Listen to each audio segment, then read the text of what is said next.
Selamat datang di channel Bekonten. Kali ini saya akan membahas sebuah film yang berjudul Sunny. Film yang berasal dari Korsel ini disutradarai oleh Kang Heong Chol.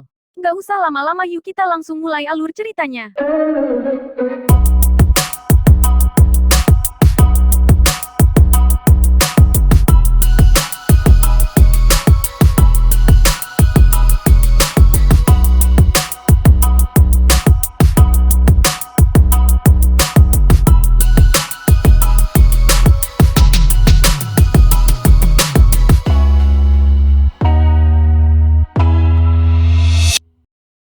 Sebuah film yang rilis pada tahun 2011, film berjudul Sunny menceritakan tentang sebuah persahabatan yang tergabung dalam sebuah geng bernama Sunny. Ketika dewasa, mereka semua berpisah satu sama lain dan menjalani kehidupannya masing-masing, akan tetapi salah seorang di antara mereka didiagnosa terkena penyakit kanker. Ia pun menyampaikan keinginan terakhirnya agar geng Sunny bisa kembali dipertemukan. Setelah sekian lama, akankah keinginannya itu bisa segera terwujud? Oke, tanpa basa-basi lagi kita mulai alur ceritanya sekarang.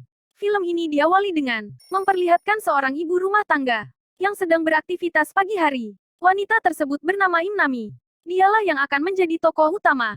Dalam cerita ini, Nami mempunyai seorang ibu yang sedang dirawat di rumah sakit. Ketika hendak pulang, Nami melihat seorang pasien yang tengah kesakitan. Ia pun melihat nama pasien tersebut dan merasa pernah melihatnya. Keesokan harinya ia pun mencoba masuk ke kamar pasien tersebut.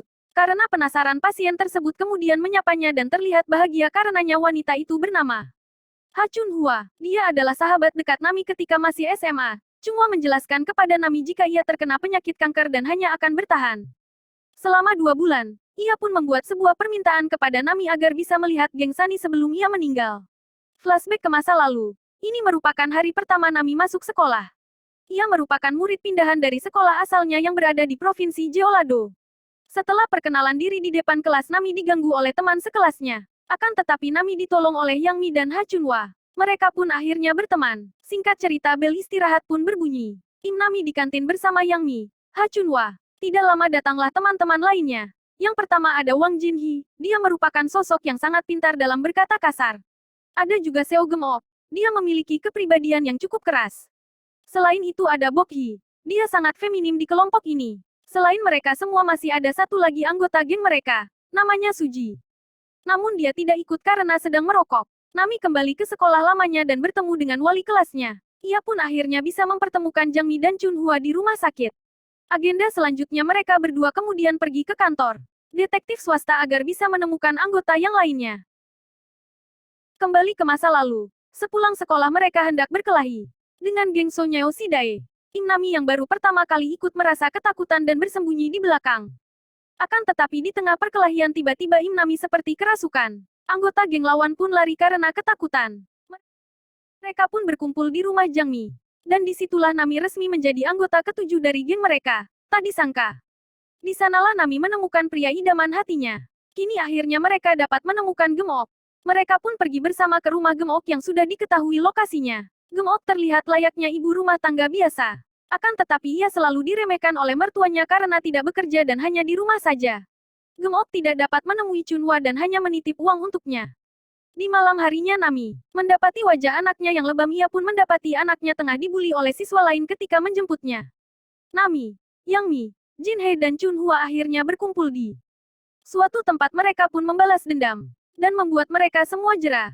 Kembali ke masa lalu, Nami yang tengah terpikat oleh Junho diam-diam pergi mengikutinya. Hal itu pun akhirnya diketahui oleh Junho. Nami yang malu-malu kemudian pergi keluar untuk menenangkan hatinya.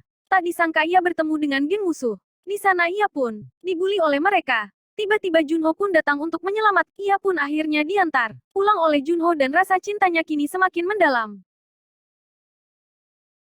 Keesokan harinya mereka pun kembali bertemu di tengah aksi masyarakat pro-demokrasi melawan militer pemerintah. Mereka pun berkelahi sepuas hati mereka. Beberapa waktu berlalu, mereka kini melatih sebuah tarian untuk tampil di acara festival sekolah. Tiba-tiba Suji terlihat marah melihat kelakuan Nami. Suji pun pergi meninggalkan mereka. Nami pergi menemui Suji untuk meminta maaf dan menanyakan alasannya. Ternyata Suji marah terhadap Nami dikarenakan ia memiliki seorang ibu tiri yang asalnya sama dengan Nami, yaitu Provinsi Jeollado.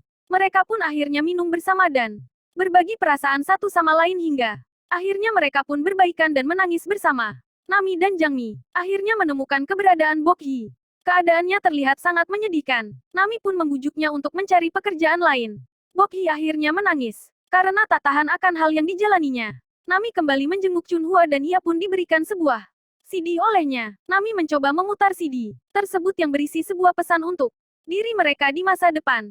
Nami pun bersedih karena ternyata kenyataan tidak sesuai dengan apa yang mereka impikan dahulu. Kembali ke masa lalu, gadis nakal di kelasnya mulai kembali mengganggu Nami. Nami pun mencoba kuat dan memintanya untuk bertemu di belakang sekolah, akan tetapi gadis itu tidak datang seorang diri. Mereka pun mulai mengeroyoknya. Akan tetapi Suji yang sedang merokok melihat hal tersebut dan mengalahkan mereka semua. Di waktu yang lain mereka pergi berlibur bersama. Rombongan Junho diam-diam Nami melukis. Junho yang sedang menikmati pemandangan. Ia pun mencoba untuk memberikan hasil lukisan tersebut akan. Tetapi langkahnya terhenti ketika melihat Junho bersama Suji. Ia pun pulang dengan tangisan di wajahnya. Nami akhirnya mengetahui keberadaan Junho. Ia pun akhirnya menyerahkan lukisan yang tidak bisa ia serahkan ketika itu dan pergi dengan hati yang tenang. Festival sekolah pun dimulai. Nami yang masih merasa kesal terhadap Suji lantas pergi ke kantin untuk menghindarinya. Di sana ia bertemu dengan gadis yang suka mengganggunya. Geng Sani mendapat laporan bahwa Nami sedang diganggu. Tanpa pikir panjang, mereka pun bergegas mendatanginya. Chunhua yang emosi langsung menghajarnya. Tanpa sengaja Suji yang berada di belakangnya diserang dengan botol yang pecah. Wajah cantiknya pun kini telah terluka.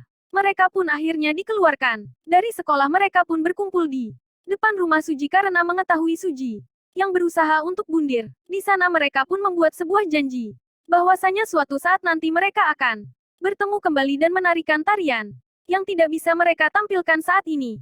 Ha Chunhua akhirnya meninggal. Satu persatu anggota Sani kini kembali berkumpul terkecuali Suji, yang sampai saat ini tidak diketahui keberadaannya. Mereka hanya bisa membuat pengumuman di koran dan berharap Suji bisa datang. Ketika melihat pengumuman tersebut, seseorang akhirnya datang dan itu bukanlah Suji melainkan pengacara dari Ha Chunhua. Sang pengacara kemudian membacakan surat wasiatnya. Ha Chunhua meminta maaf karena telah menjadi ketua yang tidak bertanggung jawab. Ia berpesan bahwa Nami akan menjadi ketua Sani selanjutnya. Jin Hae akan menjadi wakil ketuanya. Ia pun mendaftarkan asuransi seluruh pegawainya kepada Jiang Mi. Ia juga memberi Gemok sebuah pekerjaan tak lupa. Ia pun memberi sebuah apartemen dan biaya hidup kepada Bok Hee. Ia pun memberi pesan terakhir bahwasanya mereka harus menarikan tarian yang tidak bisa mereka tampilkan kala itu. Film diakhiri dengan mereka yang menarikan tarian di hari pemakaman Ha Chunhua. Film ini cukup memorable buat Mimin sendiri guys. Makanya saya pilih nih film. Semoga untuk sahabat-sahabat saya dimanapun kalian berada, baik-baik ya di sana. Oke, thanks for watching and see you on the next video.